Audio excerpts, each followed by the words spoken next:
Oi, gente, tô demorando para gravar esse vídeo sobre o Jesus no Apocalipse, porque assim, cada vez que eu abro, eu fico mais encantada com as coisas que eu percebo, que eu reconheço ali, né? Então, assim, eu venho vendo muita pregação de muitas pessoas que realmente são confiáveis, pessoas que estudam até mais do que eu, então eu vou pegando daqui, dali, vou orando, vou fazendo comparação com os meus estudos, e assim, eu estou apaixonada. Então, quem acha que estudar o Apocalipse é uma coisa para você ter medo, desencana, porque não é nada disso. Se você tem a certeza da salvação, você vai ver que tudo está nas mãos dele, do Cordeiro, que agora é o leão. É sobre isso que nós vamos falar, tá?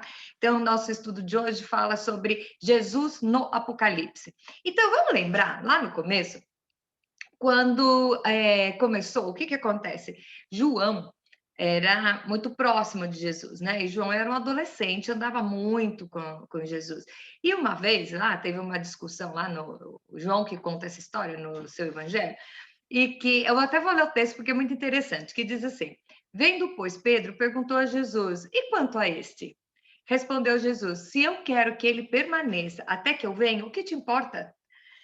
Quanto a ti, segue-me. Quer dizer, ele falou para o Pedro assim: cada um no seu quadrado, você não tem nada a ver com isso, tá? Você tem o seu papel e não se preocupe com o João. Só que aí, depois que Jesus falou isso, aí a galera começou assim. Nossa, então, aí o versículo diz, né? Então se tornou corrente entre os irmãos o dito que aquele discípulo não morreria. Ora, Jesus não dissera que tal discípulo não morreria, mas se eu quero que ele permaneça até que eu venha, o que te importa?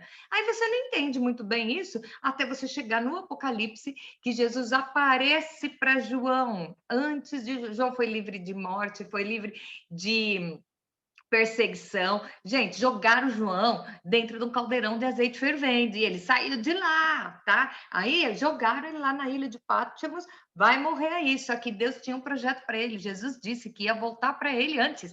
Então, João não morreu. Então, isso fica para você. Se você tem uma promessa na sua vida, você não vai morrer até que essa promessa se cumpra. Tenha certeza disso. Então, João estava exilado lá na ilha de Patmos, né? Com 90 anos, largado para morrer, tá? Deixa lá. E aí, 66 anos depois de que Jesus morreu, Jesus aparece. E João reconheceu. Reconheceu por quê? Porque ele tinha o corpo glorificado.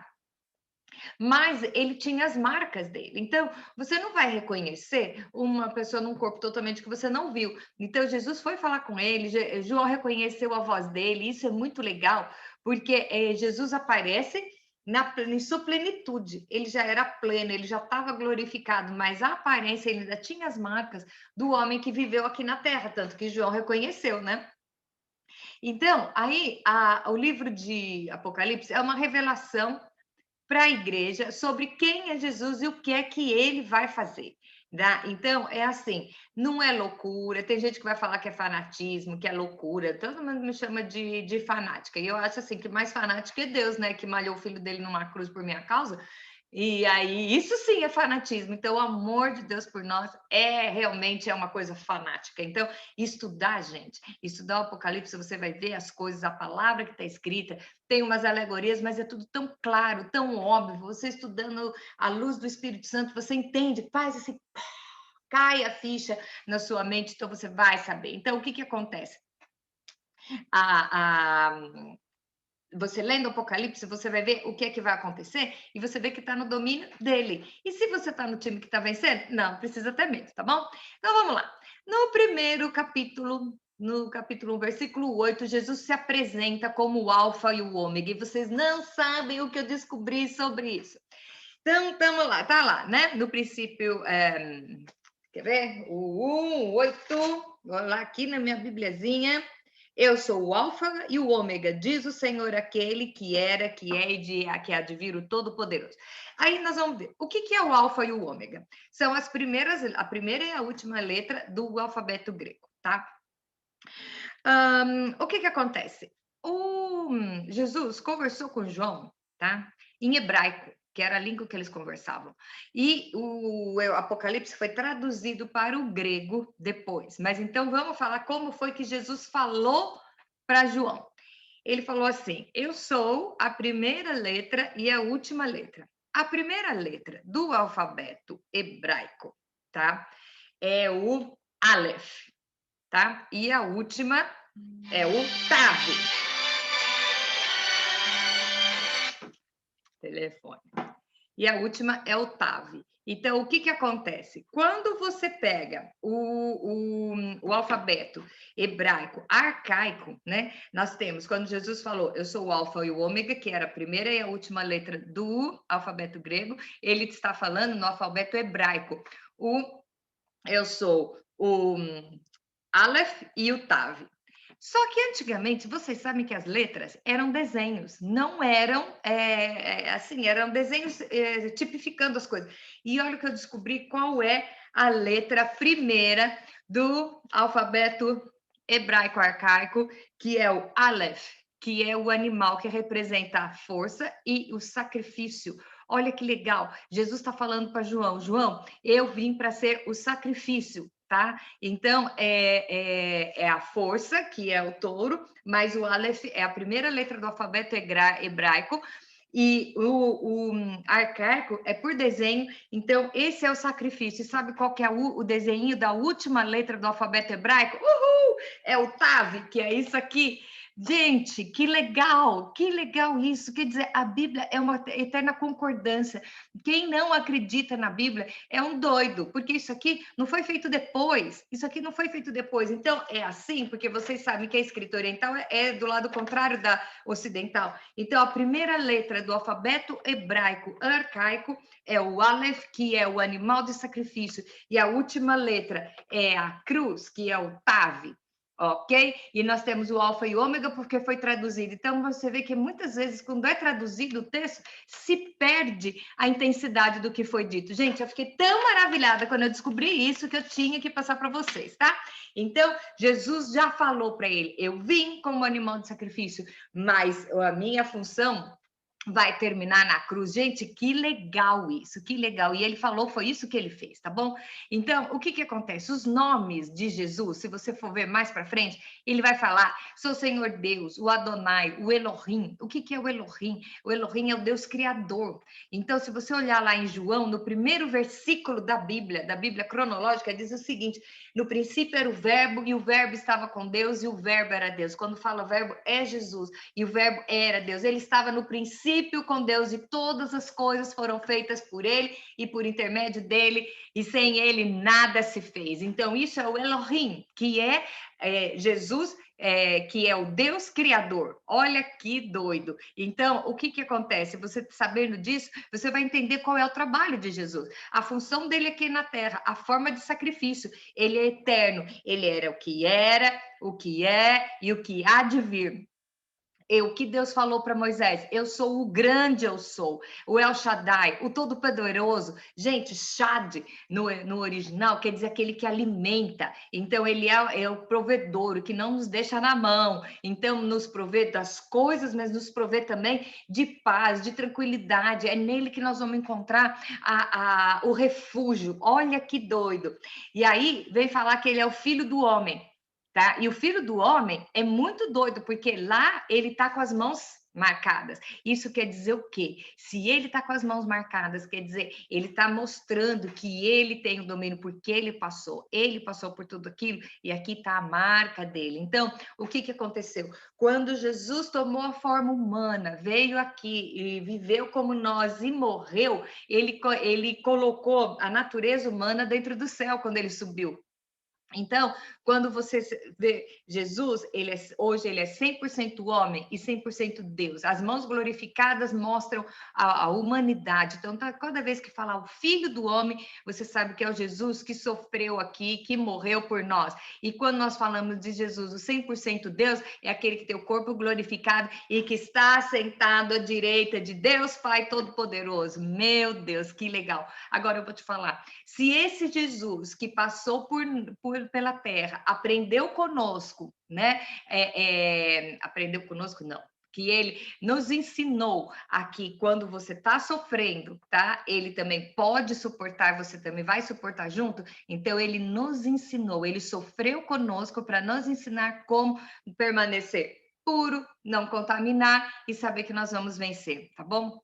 Aí, João pega, quando João vê, né? Vê aquela visão, ele se joga no chão, ele fica assim, estupefacto, né? Adoro essa palavra, estupefacto. E ele vê Jesus com roupas talares. Aí vamos perguntar o que é as roupas talares? Para nós, isso não quer dizer muito, mas para o judeu quer, porque as roupas talares era a roupa que o sacerdote usava, o sumo sacerdote usava. E o sacerdote, qual era a função dele? Pegar os pecados do povo, oferecer um sacrifício e purificar o povo nisso. Então, você não podia botar a mão no sacerdote, o sacerdote tinha a roupinha deles, é muito interessante que quando ele entrava no Santo dos Santos para fazer o sacrifício, a roupinha dele tinha uns sininhos embaixo e ele tinha uma cordinha no pé, porque se ele tivesse algum pecado ali, ele era fulminado na hora. Então, o que acontecia? Cada vez que ele entrava, as pessoas ficavam fora ouvindo. Enquanto o sininho estava batendo, legal, o sacerdote está vivo. Se parasse, é porque ele foi fulminado. Então, o que o povo fazia? Puxava ele pela cordinha do pé, porque ninguém podia entrar no Santo dos Santos, a não ser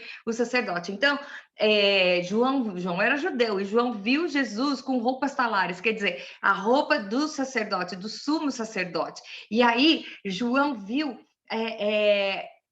sabe aquela sensação de pertencimento, né? Porque Jesus era amigo dele e de repente Jesus o leva para lá. Então é assim, eu não vou ficar na calçada, nem na janelinha de fora. E eu estou lá, olha que legal. E os cabelos brancos, né? Os cabelos brancos como a neve. Aí ele vai descrevendo o que acontece. Então, o que nós vamos ver? No Apocalipse, né? É a revelação de Jesus. A revelação de Jesus. E aí Jesus apareceu de pé. Olha que legal. Nós vamos falar no outro estudo, nós vamos falar sobre o trono de Deus. Mas aí ele aparece em pé. Então ele era o cordeiro que se levantou. Nós vamos falar isso mais para frente também. E quando João viu, caiu como um morto, Jesus botou a mão nele, acalmou e falou: levanta e escreve o que eu vou ler. E aí ele apareceu com 7 candeeiros, que é candeeira, que é negócio cheio de velhinha, sabe? Né? 7 candeeiros e 7 estrelas. Esses candeeiros são as igrejas, tá? E as estrelas são os líderes das igrejas. Então hoje nós vamos falar que é o padre, é o pastor, né? São os líderes da igreja, tá? E aí depois ele começa a relatar o que vai acontecer com cada igreja. E se você olhar lá, nós já temos o nosso canal do YouTube. Se você ainda não se inscreveu, não perca essa chance. Para aqui, vai lá assistir o nosso estudo desde o primeiro, que você vai acompanhar a sequência. Então tem lá falando das 7 igrejas, a carta para 7 igrejas, e Jesus fala para João: senta e escreve. Depois que Jesus fala sobre essas 7 igrejas, aí o que acontece? Ele falou: agora vem. E tem o arrebatamento. Que legal é essa história do arrebatamento. O arrebatamento é depois das cartas. Tanto que depois do capítulo 4, você não vê mais falar das igrejas, porque a igreja foi arrebatada.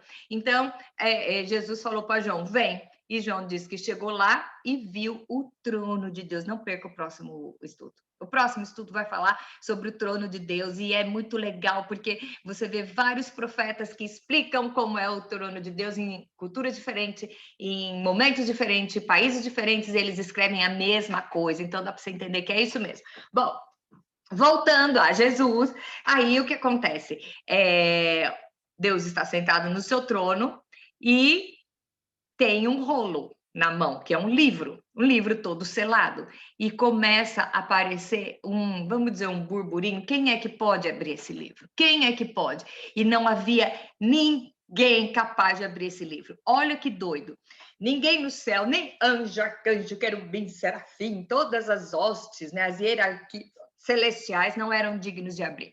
Nem no céu, nem na terra, nem embaixo da terra. O único que era digno de abrir o livro do final das coisas era Jesus. Por quê? Porque Jesus venceu a morte. Foi ele é o único que ele viveu como homem e venceu. Então, ele é o único que é 100% homem, 100% Deus. É o único que tem autoridade para abrir o livro das coisas que vão acontecer. Então, esse livro veio selado, né? E entregou na mão de Jesus. Aí surge o cordeiro que foi morto de pé, com as roupas salpicadas de sangue, para mostrar quem era a verdadeira identidade dele. Ele é o cordeiro. Então, o que autorizou Jesus a abrir esse rolo foi a parte humana dele, tudo que ele passou aqui na terra. Então, se você olhar, ele pega o livro, né? E ele agora ele é um cordeiro de pé. Ele não é um cordeirinho morto, humilde, que foi sacrificado sem falar, levado para o cativeiro. Não. Agora ele está de pé, com autoridade, e nesse meio tempo, vocês não têm noção do que acontece. É o povo adorando, aqueles anjos, serafins, os 4 seres viventes, os 24 anciãos, tudo prostrado no pé dele, porque agora ele aparece como leão. Então, o cordeiro é o animal subjugado, é o animal que se deixa matar. O leão é o que tem domínio, autoridade e majestade. Então, Jesus é o cordeiro-leão. O Jesus do céu é o cordeiro-leão. Embora ele seja o cordeiro que sofreu por nós, hoje ele é o leão, ele é o que reina, ele tem a sua majestade, onde os seres espirituais se prostram, adoram ele, botam suas coroas no pé dele e ele tem o livro nas mãos. E isso é o que é o legal para você não ter medo. Sabe por quê? É aí que ele vai abrir e vai dizer todas as coisas que acontecem. Então, quando você vê pandemia, de vez em quando aí eu vi uma notícia hoje que é o padrasto que matou a filha, parece que isso já é comum no Brasil, né?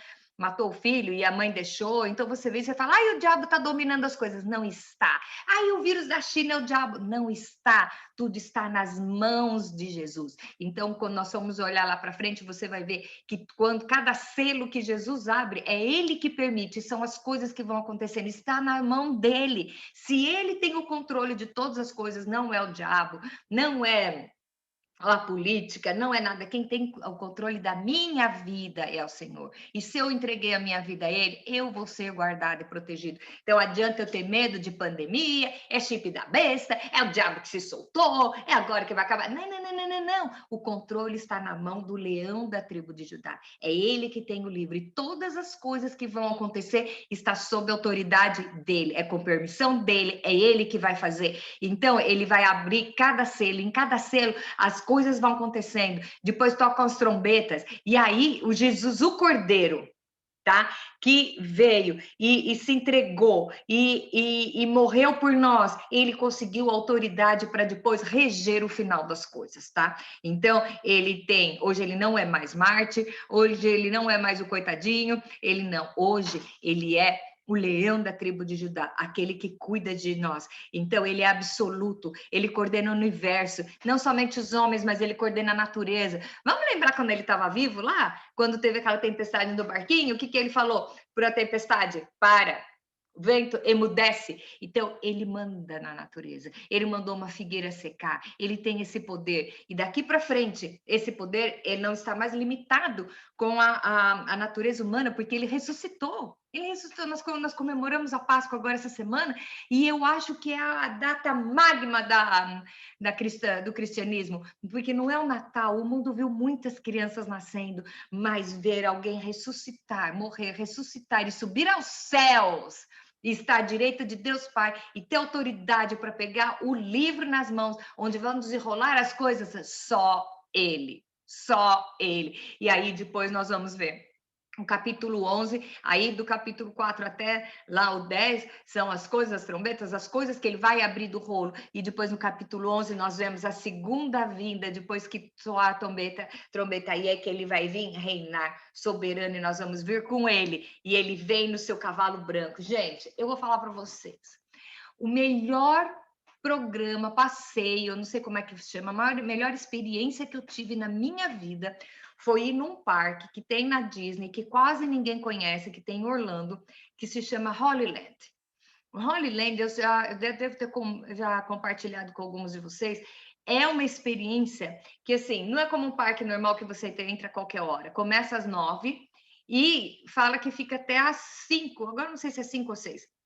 Aí você fica assim, nossa, mas o dia inteiro. Eu lembro que eu fui com meu marido e com a minha filha, e os dois ficaram assim, nossa, mas eu vou ficar o dia inteiro nesse parque, que coisa chata, monótona.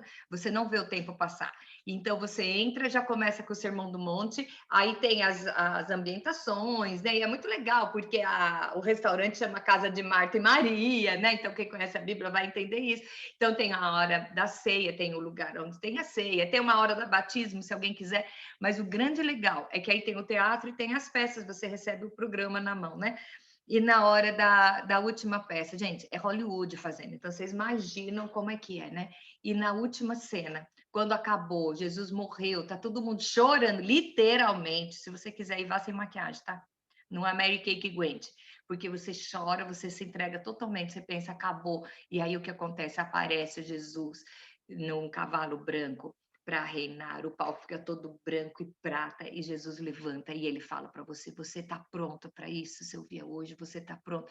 Seu nome está no livro da vida. Gente, que maravilha! Vai ser Jesus vir nos buscar, sabe? Então, se você lê a Bíblia, você não tem que pensar nas desgraceiras que vai acontecer com os outros, você tem que pensar que Jesus está vindo nos buscar. Então, com a sétima trombeta, ele vai vir, vai ter o casamento da noiva, a noiva é a igreja vai estar pronta para subir, e aí é que ele vai vir para julgar tudo. Então, o mundo tem uma vírgula, um parênteses, que é esse parênteses da igreja, desde que ele morreu até que ele venha, é um parênteses da noiva. Por que nós somos chamados a menina dos olhos de Deus? Porque a igreja é o povo que viu Jesus e creu sem conhecê-lo, tá? E o judeu conheceu e matou. E nós vimos e acreditamos antes de vê-lo pessoalmente com os nossos olhos. Mas também tem uma boa notícia para vocês: mais de 80% dos judeus estão se convertendo. Nunca houve uma geração de tantas. A porcentagem de pessoas se entregando a Cristo hoje é bem maior do que da igreja perseguida, é bem maior do que a igreja primitiva. Quando Pedro saiu, logo depois que Jesus chamou e ressuscitou e foi aos céus e ele foi pregar, e 3.000 pessoas se converteram. Hoje, o número de pessoas que estão se entregando a Cristo é muito maior. Então, o plano está chegando no final e não é para você ter medo, porque nós estamos hoje não do lado de um cordeirinho que morreu e está morto lá, nós estamos protegidos pelo leão da tribo de Judá, pelo noivo que vem buscar a noiva, e essa é a nossa esperança. Nós não estamos largados à própria sorte, porque por pior que seja o que vai acontecer, quem tem um livro nas mãos é aquele que morreu por mim, então ele não vai permitir que nada de mal me aconteça, eu estou protegida por ele. Gente, que coisa maravilhosa é você estudar o Apocalipse, você estudar a Bíblia e conhecer mais pessoalmente a Jesus. Então, conhecer não é só ouvir falar. Então, eu estimulo você a ter uma experiência, um encontro com ele, para descobrir quem é ele de verdade. Um político, um psicólogo, um filósofo. Não, não, não. Vá procurar saber dele. Vai procurar na Bíblia, que é o legado que ele ficou. Vai ler o Evangelho de João, que João conviveu muito, então João explica exatamente. E ora, conversa com ele, eu tenho certeza que ele vai se revelar a você. E eu tenho certeza que você vai ter essa mesma certeza que eu tenho, que nós vamos reinar com ele. Nós vamos reinar com ele. Tudo que ele fez foi porque nos amou. Agora, vocês imaginam quando chegar lá no céu, o que João viu, o povo adorando. Gente, você podendo adorar ele face a face, você vai ver Deus do seu lado, você vai ver Jesus na sua frente, você vai poder adorar. E eu acho assim que nessa hora não vai ter, mas assim, quando a Bíblia fala que não tem mais choro e ranger de dentes, não tem, porque só regozijo e alegria, porque as coisas velhas já passaram e eis que se fazem novas todas as coisas. Em nome de Jesus, eu chamo vocês, eu chamo cada um que está ouvindo agora. Tenha essa experiência, procure ter um encontro com Jesus, procure conhecer dele e procure experimentar dele, e você vai ficar tão apaixonado por ele como eu estou. E se você quiser mais saber mais, se inscreve no canal que você vai ver, nós temos eu estou fazendo todo o estudo do Apocalipse, e o próximo vídeo é sobre Deus, o trono de Deus declarado que João viu e que todos os outros profetas viram. Eu acho que vale a pena você estudar e aparecer para se apaixonar por Jesus e não ter medo, ter paz e tranquilidade, porque o seu futuro está nas mãos daquele que morreu por você, aquele que se entregou por você. Então, você está tranquilo, não é? Um beijo grande para você. E caso eu não te encontre por aqui, eu te encontro lá na glória. Amém!